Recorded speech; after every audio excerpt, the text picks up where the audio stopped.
Hello, everyone, and welcome back to my Week 3 NFL predictions. Week 2 could have gone better. I had a record with another tie 7, 8, and 1. I had a losing record. Drives me up the wall.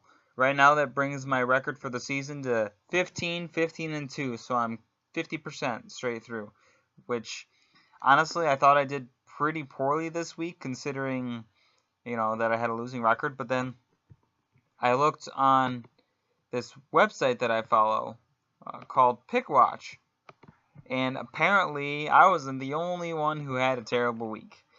NFL PickWatch.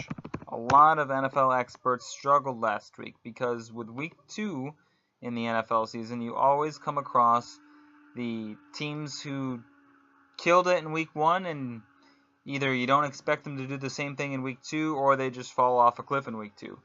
Key example in this, Washington. The Washington Redskins looked amazing Week 1, completely fell flat on their face in Week 2. I thought Washington was a sleeper team. Backing off that a lot now because seeing them get beat at home by the Colts 21-9 was pretty close to embarrassing. So let's see here. Straight up picks. Where can I go back? Filters. Week 2. Let's see here.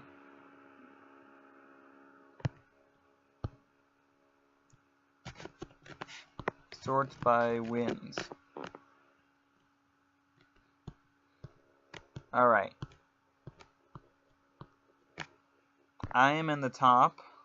If I were to be making predictions, there are 125 NFL analysts total throughout all platforms. 50 of them had winning records. The other 75 had losing records.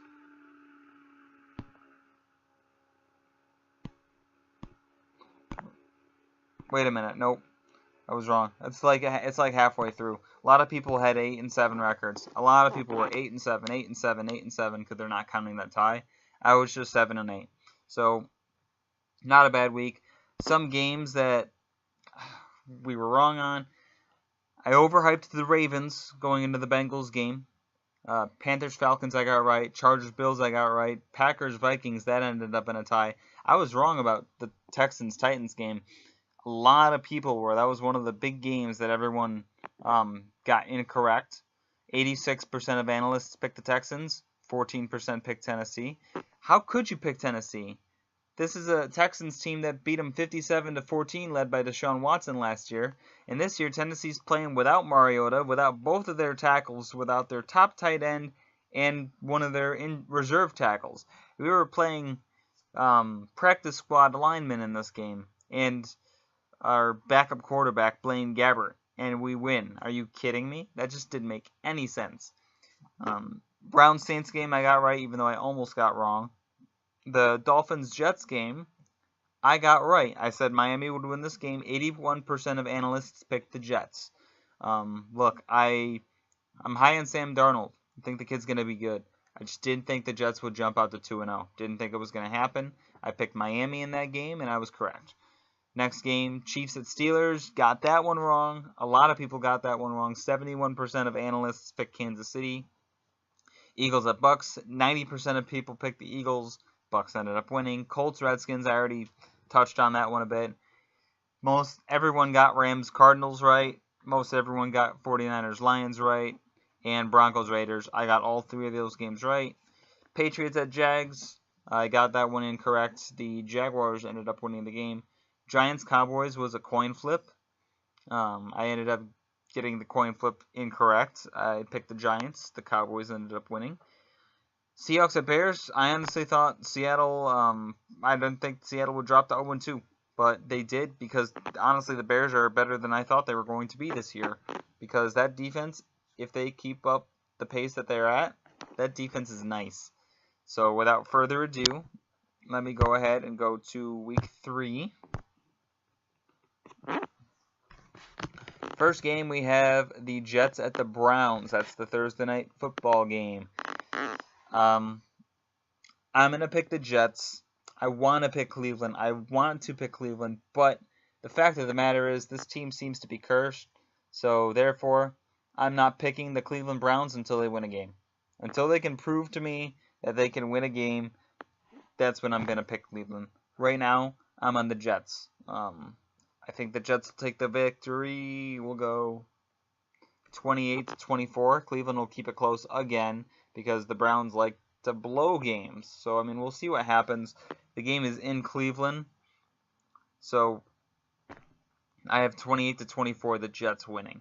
Next game, we have the Saints at the Falcons. This game could go either way. However, I do believe these teams split this year. So because I believe they split, I'm going to pick the Atlanta Falcons in this game by a score of 27-26. It's going to be very close. So, but pick Atlanta only because these two teams are pretty evenly matched, and they're going to split. It's kind of hard to believe one of these two teams is going to drop to 1-2 on the year. Next up, we got the 49ers at the Chiefs. Patrick Mahomes, he's good. I needed to see a little more after week 1. I saw more than I would have needed to for me to already think he's a very good quarterback. I was talking about how I needed to see more than just one that week 17 game last year. And he came out week 1 and he killed it. He came out week 2 and he wrecked it. So I'm buying in on Patrick Mahomes. Watch this be the week something falls off and the 49ers win. However, the Kansas City Chiefs, I believe, get to 3-0 here over the 49ers. Jimmy Garoppolo he did better last game. 49ers did end up winning 30-27 over Detroit. I think the Kansas City Chiefs win this game. We'll go 33-23 over the Niners.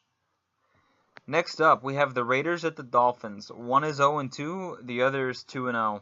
And the key question in this game, a lot of people are picking Miami right now. 82% are on the Dolphins, according to this PickWatch website. The question is, do you really see the Dolphins going to 3-0? Do you see it? Ryan Tannehill is 9-1 in his last 10 starts. Did you know that? 9-1 in his last 10 regular season starts, Ryan Tannehill. Regardless of how good a quarterback he is, how bad a quarterback he is, or what he needs to work on, that's impressive. So, I'm going to go Miami here. I'm picking the Raiders to drop to 0-3. But I got to keep riding the Dolphins here. They're hot right now. And I'll pick Miami. We'll go 24-17 over Oakland. The Raiders, they don't have a pass rush. I mean, them getting rid of Khalil Mack was very questionable. You don't get rid of someone with that much talent for draft picks. I know you're trying to build for your future, but it's really difficult to come across a Khalil Mack. It's very hard to do. The Raiders have 2 sacks this year. No one's worried about that defense. Khalil Mack is wrecking havoc with the Bears right now. We've seen it happen. Next up, we have the Bills at the Vikings. Give me a break. Pick the Vikings in this game, please. Minnesota's going to wax on and wax off the Bills. The Bills are going to be a bug splatter on the Vikings midfield logo at this game. I mean, it's not going to be pretty. I think the Vikings end up taking this game. We'll go 31-10 over Buffalo. I know, me giving the Bills 10 points is a credit to itself considering how good the Vikings defense is. Minnesota fans should be embarrassed if they give up a touchdown to the Bills. Unless it's garbage time. But the Vikings, I just think, are going to wax the floor with Buffalo. It's not even going to be close. Next game, we have the Colts at the Eagles. Carson Wentz is back. And I think he'll be wheeling and dealing in this game. Carson Wentz against Andrew Luck. We're going to go Eagles. And I think the Eagles will end up taking this game. We'll go 30-24. I think the Colts will keep it close only because that's what Andrew Luck does. I'm still not sure on this Colts team yet. Are they good? Are they bad? Is the defense improved? I don't get it. I don't get the Colts. They don't make sense. I will say, though, on behalf of Indy, they were 20 yards away from beating the Bengals. So, I mean, the Bengals-Colts game score was inflated because Cincy returned a fumble for a touchdown. Take that away and the Colts drive down and score.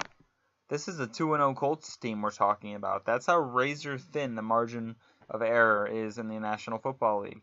And instead of everyone talking about if the Colts get that 20 yards or what's-his-face doesn't fumble that ball, people are talking about how good a game this will be, Colts at Eagles, with Andrew Luck leading the 2-0 Colts against the Carson Wentz returned Eagles, and this becomes one of the marquee matchups of Week 3. So that's how razor thin the margin for error is in the NFL. However, I think the Eagles still take this game. Packers at Redskins. My goodness, what happened to the Redskins? That was high on them. I was this high on that team. I was high on Adrian Peterson, Alex Smith. Maybe it was just a one-off. Who knows? But all that matters is that you got Green Bay coming into town. The Packers are 1-0-1. And Aaron Rodgers, I know they're worried about his knee. I think he'll be okay. But, I mean, we'll see what happens with Aaron Rodgers. But I think the Packers get the win here against the Redskins in Washington. And I believe we'll go 23-16. We'll give the Redskins a little bit. But I need to see more from Washington, because maybe it was just a product of the Cardinals being a bad football team that the Redskins were able to get that win. Next game, we have the Bengals at the Panthers. I am going with the upset here. I'm going with the Cincinnati Bengals in this game. The reason being, I don't trust the Panthers every single week. They put a different product on the field, it seems. And they're 1-1 now, and I know they played well against the Falcons, but something just tells me that 2015 Andy Dalton is back. If 2015 Andy Dalton is back, that's bad news for the rest of the NFL. Because 2015 Andy Dalton was in MVP conversation. And that was the Andy Dalton that we saw on Thursday night. And the Bengals had extra time to prepare for this opponent. I know they're going to be without Joe Mixon. But Giovanni Bernard is a more than capable backup running back.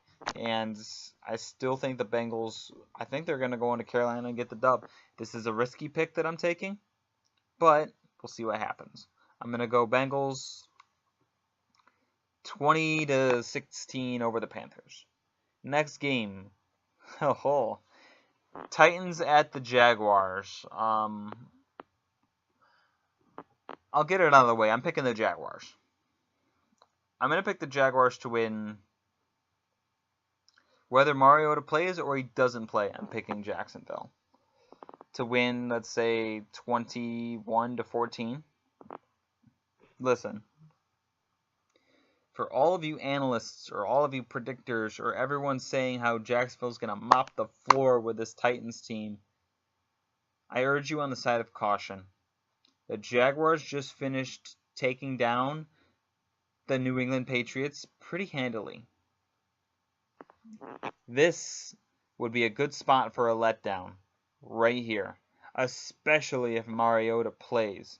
This is a Titans team that knows this Jaguars team to a T. Tennessee has won 4 of the last 5 meetings against the Jaguars.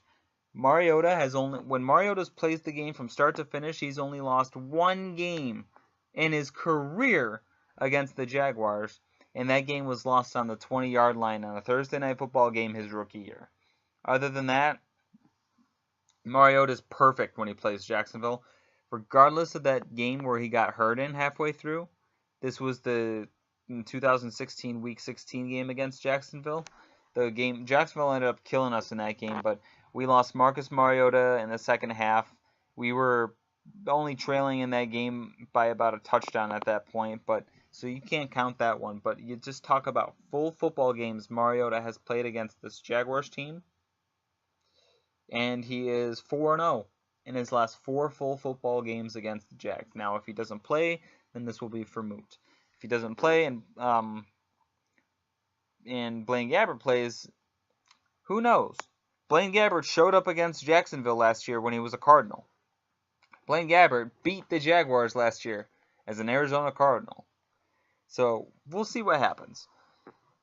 Tennessee needs their offensive lineman back. I do know that. But for those of you brushing Tennessee off, these two teams know each other, man. I mean, that's just a fact. Tennessee knows how to play Jacksonville. Tennessee is a run-first team still, even though it hasn't seemed like it recently because of the injuries. Tennessee's a run-first team, and Jacksonville prides itself.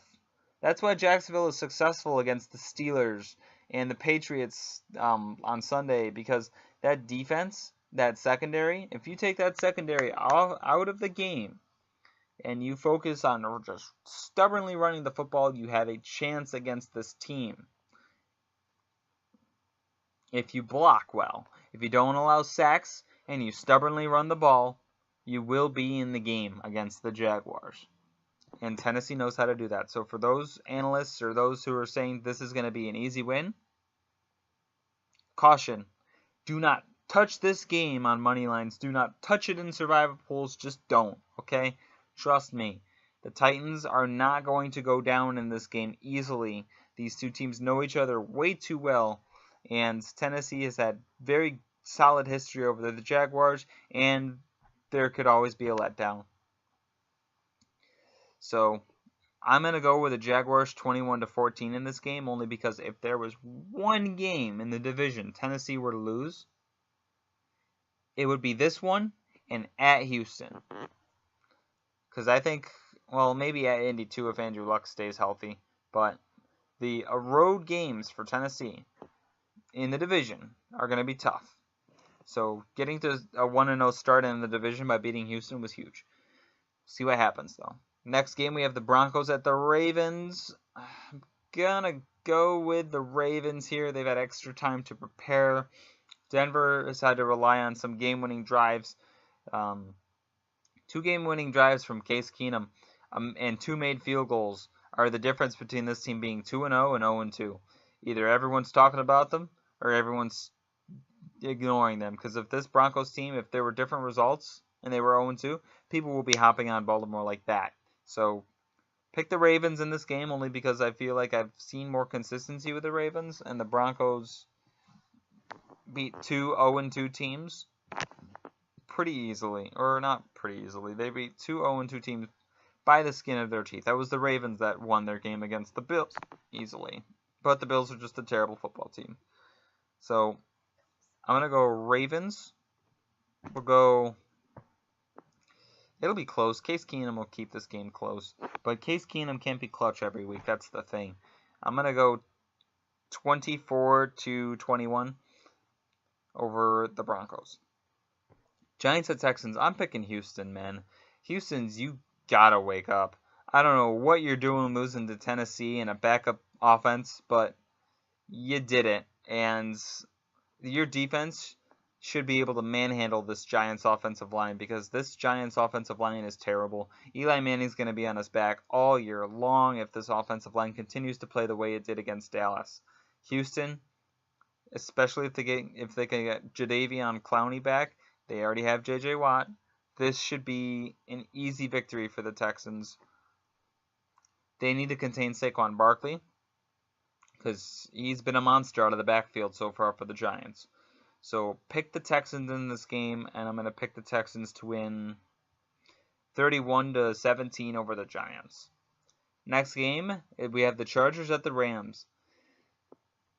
This is a similar situation to the Titans at Jaguars. This isn't a divisional rivalry, but people are discounting the Chargers in this game because of the success the Rams have had in their games.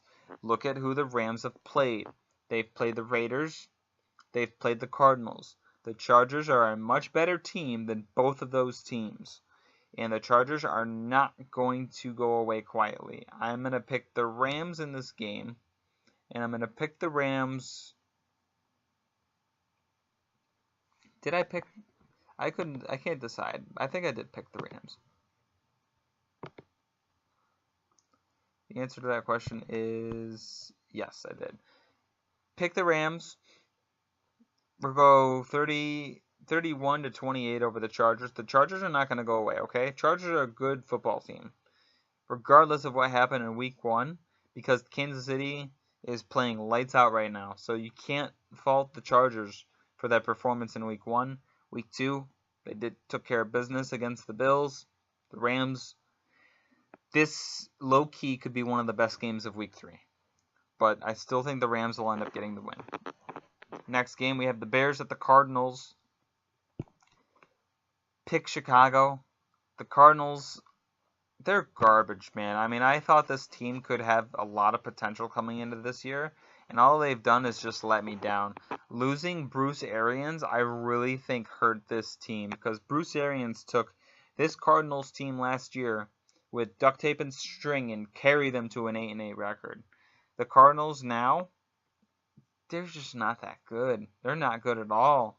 And the Bears come into town looking barely missing out on 2-0, staring 2-1 right now in the face. Khalil Mack should be licking his lips to go up against this Cardinals team. And I don't know if Sam Bradford's going to get out of this game healthy if the Bears defense continues to play the way it did. Go with the Bears in this game. 20-7 over Arizona. Next up, we have the Cowboys at the Seahawks. I want to pick... Oh, man. We don't know what either of these teams are yet. We don't. I'm going to pick Seattle, only because, for the life of me, I can't fathom a Pete Carroll and Russell Wilson-led team dropping to 0-3, especially at home. I can't see it. I can't see it. So, I'm going to pick the Seahawks in this game. We're going to go 21-17 over Dallas. Dallas found their offense against the Giants, but can they sustain it? So, I'm going to pick Seattle in this game. Next up, we have the Patriots at the Lions. New England coming off a loss, going up... I know, I'm tired. Patriots going up against the Lions. Patriots off of a loss, and the Detroit Lions. Yeah, go New England. Pretty easily. We're going to go 34-17 over Detroit. Detroit dropping to 0-3. The Lions almost came back against the 49ers last week. The Lions, I think people need to excuse the third quarter that they had against the Jets, because people are looking at that as the sum up of Detroit's season so far. When other than that quarter, through 7 other quarters, the Detroit Lions haven't played terribly. So still pick the Patriots in this game. Last but not least, we have the Steelers at the Buccaneers. I'm going to pick the Steelers in this one, only because the Steelers going winless 3 weeks into the season just doesn't happen. And Ryan Fitzpatrick is bound to come back to earth at some point, because I don't know what got into him, what happy pills he's taken, or what's going on with Ryan Fitzpatrick. Because, honestly, regardless of how Tampa plays this game, unless he plays horrendously and he throws like 4 or 5 interceptions in this game, I can't think of a situation where they go back to Jameis Winston. I can't. You got to continue to ride it out with Ryan Fitzpatrick. Fitzmagic, as he's called, because guess what? I said this in my previous prediction video. He's going to play phenomenal all year long until Week 17, when the playoffs are on the line. He'll lose. The Bucs will give him a major contract, and he'll suck next year. That's going to be what happens, because that's the Fitzpatrick way. Those are my picks. Thank you for watching. Please subscribe to my channel, and I'll see you guys all next time. Here's to a better, hopefully, Week 3.